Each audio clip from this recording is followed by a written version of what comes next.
और जब तक उनकी मूवी या सीरीज आती है तब तक वो आपकी सोशल मीडिया फीड में इतने घुस चुके होते हैं कि लोग उनको थिएटर में देखने क्यों जाएं, ये क्वेश्चन उनके मन में आ जाता है। और जब तक इसका आंसर मिलता है तब तक वो मूवी OTT पर आ जाती है।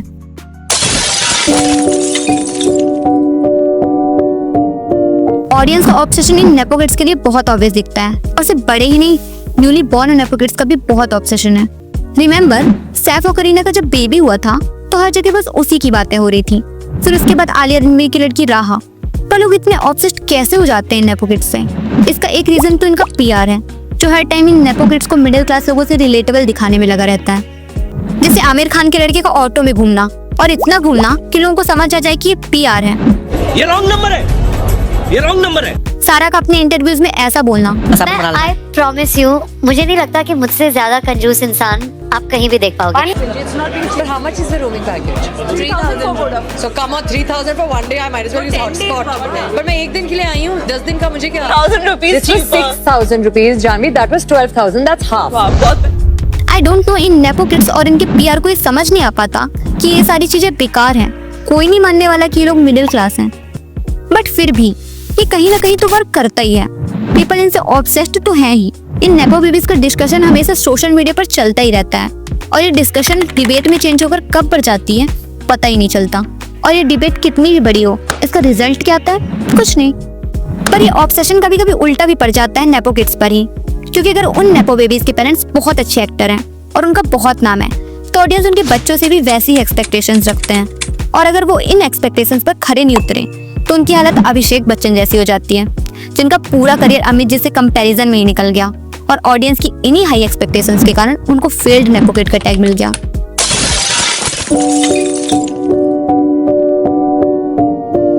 ऑडियंस की इसी ऑब्सेशन का आफ्टर इफेक्ट है क्रिटिसिज्म और ट्रोलिंग, जो ऑलमोस्ट हर नेपो किड को कहीं ना कहीं कभी ना कभी झेलनी ही पड़ती है।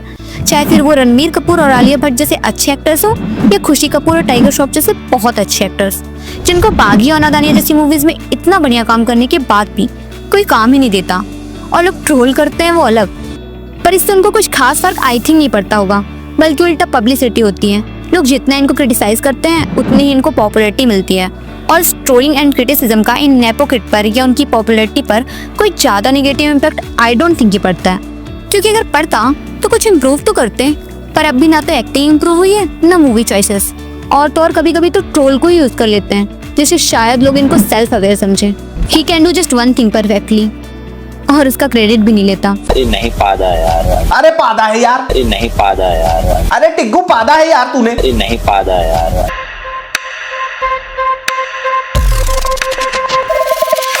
नेपोटिज्म का बॉलीवुड में बहुत ज्यादा मिसयूज होता है, हो रहा है और शायद आगे भी होता रहेगा। पर कैसा मिसयूज? ये मिसयूज ही तो है जो नेपो बेबीज को उनकी एक्टिंग या उनके टैलेंट से नहीं, बल्कि उनके मम्मी पापा चाचा ताऊ के नाम पर पहला ब्रेक मिलना बहुत आसान है, और वो भी सीधे मेन लीड। और वही आउटसाइडर एक्टर्स को सालों सालों मेहनत करने के बाद एक मेन लीड के तौर पर ब्रेक मिलता है, और उसमें उनकी परफॉर्मेंस कितनी भी अच्छी हो, नेक्स्ट प्रोजेक्ट कब मिलेगा, मिलेगा भी कि नहीं, कुछ पता ही नहीं है। और वहीं इन नेपो किड्स को सालों सालों तक लॉन्च ही किया जा रहा है। पब्लिक चाहे ना चाहे, मांगे या ना मांगे, बागी और हीरोपंती जैसी मूवीज आती ही रहती हैं। फिर अगर मूवी डिजास्टर हुई तो भी क्या हुआ, ये तो ये कहते हैं, फिर आऊंगा आपके आंगन, वही करूंगा जो रोज किया है, वो फिर से करूंगा, फिर से करूंगा, फिर से करूंगा। और इसका आउटकम क्या होता है? बॉलीवुड इंडस्ट्री कभी ग्रो ही नहीं कर पाती, कंटेंट कभी इम्प्रूव ही नहीं हो पाता। मूवी स्क्रिप्ट्स जैसे बागी, नादानिया, हीरोपंती, बड़े मियाँ छोटे मियाँ और गणपत जैसे आउटकम मिलते हैं, और बार बार मिलते ही रहते हैं, जिसकी वजह से किल और लापता लेडीज जैसी मूवीज कहीं बीच में आती हैं और अंडररेटेड बन के रह जाती हैं। और इतनी खराब मूवीज और इतनी क्रिटिसिज्म के बाद भी इनकी हाइप ऑडियंस पे बनी ही रहती है बिकॉज ऑफ इनका PR। इनकी इतनी लो एफर्ट एक्टिंग के बाद भी इनको काम मिलता रहता है, और कई सारे अच्छे एक्टर्स को काम मिलने में बहुत टाइम लग जाता है। और फिर कहते हैं कि नेपो किड्स को भी बहुत स्ट्रगल करना पड़ता है। एवरीवन नोस कि कितना स्ट्रगल। अब ये स्टार बन गई तो मैं बोल सकता हूँ ऐसे ही बोलते हैं कि सर प्लीज मुझे काम दे दो। इसने ऐसा किया लिटरली। सैफ अली खान की बेटी अमृता सिंह और सैफ अली खान की डॉटर अकेले चल के ऑफिस में आना और एक डायरेक्टर के सामने बैठ के ये कहना कि सर मेरे को काम दे दो प्लीज। मुझे रोना आ गया। अरे यार, मैंने बोला तू पिक्चर कर ले। क्या बात है। मैं एक्चुअली मेरे टंग को मेरे नोज तक टच कर सकती हूँ। It's my talent. It's my talent. और फिर अगर कोई कुछ बोले तो चीटा लगता है। डिफरेंस यही है कि जहाँ हमारे सपने पूरे होते हैं वहाँ इनका स्ट्रगल शुरू होता है। पर ऐसे बोलना तो नहीं चाहिए, क्योंकि स्ट्रगल तो है पापाराजी को बुलाने का और उनके सामने सरप्राइज एक्ट करने का, लोगों के सामने रिलेटेबल रहने के लिए खुद को मिडिल क्लास दिखाने का। एंड वी थिंक कि ये इनके लिए वर्क नहीं करता होगा, लेकिन जस्ट इमेजिन कि अगर ये वर्क नहीं करता तो कोई क्यों करता।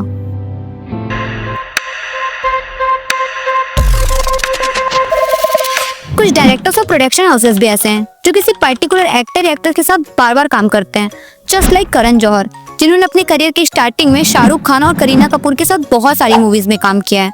और अब आलिया भट्ट के साथ भी वही है। ऑलमोस्ट हर प्रोजेक्ट जिसमें आलिया है वो धर्मा के बैनर की मूवी होती है, चाहे वो आलिया की करियर की first movie student of the year हो या रिसेंटली आई जिगरा। और ऐसे ही कुछ प्रोडक्शन हाउसेस हैं जो कुछ मूवीज बनाते ही जाते हैं, चाहे उसकी ऑडियंस की तरफ से मांग हो या ना हो। और कभी कभी तो शायद पॉपुलर एक्टर उठाओ, किसी हॉलीवुड मूवी का कॉन्सेप्ट उठा लो, उसको अपने हिसाब से खराब करो, ढेर सारे एडल्ट जोक्स डाल दो और मूवी बना दो। और कोई कुछ बोले तो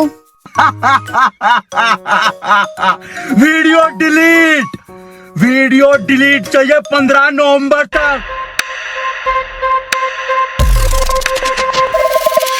अब सवाल ही आता है कि नेपोटिज्म सही है या गलत, पर इससे क्या फर्क पड़ता है, सही हो या गलत, नेपोटिज्म है तो। और जहाँ तक मुझे लगता है कि कहीं जाने वाला भी नहीं है, तो फिर इसका क्या हो सकता है। तो हम सबको बस एक सवाल पूछना चाहिए, how much nepotism is too much nepotism. हमें ये देखना पड़ेगा कि अगर इस जगह नेपोटिज्म हुआ तो इसका इम्पैक्ट कितना और कहाँ कहाँ तक पड़ेगा। क्या इससे किसी को कोई प्रॉब्लम हो सकती है? अगर हो सकती है तो यहाँ नेपोटिज्म गलत है। पर अगर एक किराने की दुकान वाला अपनी किसी पहचान वाले को काम पर रखता है तो वैसे नेपोटिज्म तो ये भी है और सही ये भी नहीं है, पर इससे किसी को कोई प्रॉब्लम हो सकती है? I think no. तो ये वाला चल जाएगा।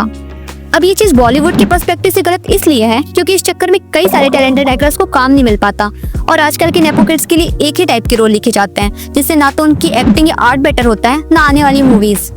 सी अकॉर्डिंग टू मी नेपोटिज्म ना तो गलत है ना सही, बस नेपोटिज्म है। लेकिन अगर नेपोटिज्म ऐसा है जो अपने काम के लिए जस्टिफाइड है तो आई थिंक वो चल जाएगा, जस्ट लाइक रणवीर कपूर, आलिया भट्ट, शाहिद कपूर और ऋतिक रोशन। बट अगर काम के लिए जस्टिफाइड नहीं है लाइक ये सारे लोग, तो वो सही नहीं है। अगर इतने चांसेस किसी टैलेंटेड एक्टर को मिले तो बहुत अच्छा कर सकता है और उसको अच्छा खासा पे भी किया जाएगा, क्योंकि इन फालतू मूवीज में लगने वाले पैसे बच जाएंगे। और आज इंडस्ट्री में कई साल बिताने के बाद और बहुत सारा काम करने के बाद भी मनोज बाजपेयी सर जैसे एक्टर्स को ये नहीं बोलना पड़ेगा फैमिली मैन के लिए आपको पैसा नहीं मिल रहा है, नहीं जितना मिलना चाहिए। नहीं, जितना मिलना चाहिए नहीं मिलता है। दुनिया का सबसे बड़ा शो भाई। हाँ, दुनिया का सबसे बड़ा शो कौन सा है? लेकिन वो नहीं देंगे। लेकिन अगर नेपोटिज्म को खत्म नहीं कर सकते तो इसका क्या किया जा सकता है? इसका सॉल्यूशन क्या है? Order in this office I can not tolerate. क्या बस बहुत हो गया तेरा, यहाँ के दिमाग की तही करता रहता है। Nobody. कुछ बोल मत, मुझे एक बार मुंह खोला। नोबडी यू कांट, ऐसा कैसे कर सकते? क्या बोला था मैंने? एक बार भी क्या बोला था?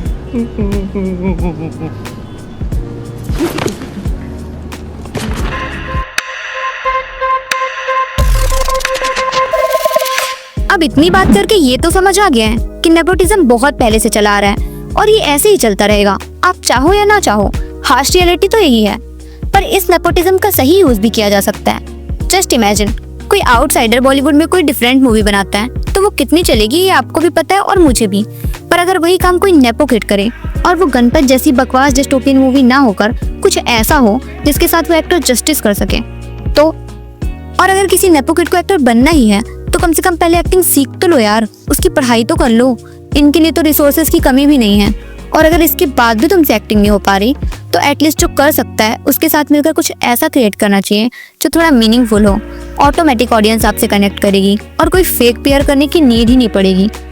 दिस इज अ फैक्ट कि अगर फिल्म इंडस्ट्री में कोई बहुत अच्छा चेंज ला सकता है तो वो नेपो किड्स ही हैं। उनको अनकाउंटेबल चांसेस मिलते रहते हैं। वैसे भी ये मूवीज इनकी लोग पसंद तो कर नहीं रहे, तो क्यों ना कुछ अलग ट्राई करके देख लें, कुछ अच्छा बनाकर देख लें।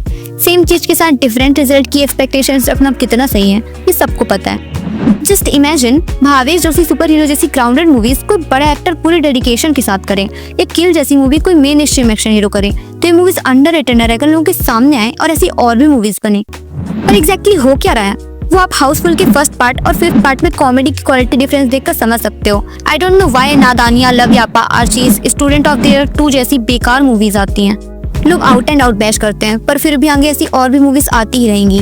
पर अगर जिगरा, रॉकेट सिंह, अक्टूबर, भावेश जोशी जैसी कंटेंट ड्रिवन मूवीज फ्लॉप हो जाती हैं तो ऐसी मूवीज दोबारा बनाने का ट्राई ही नहीं किया जाता, चाहे उसमें नेपो किड्स हो या आउटसाइडर।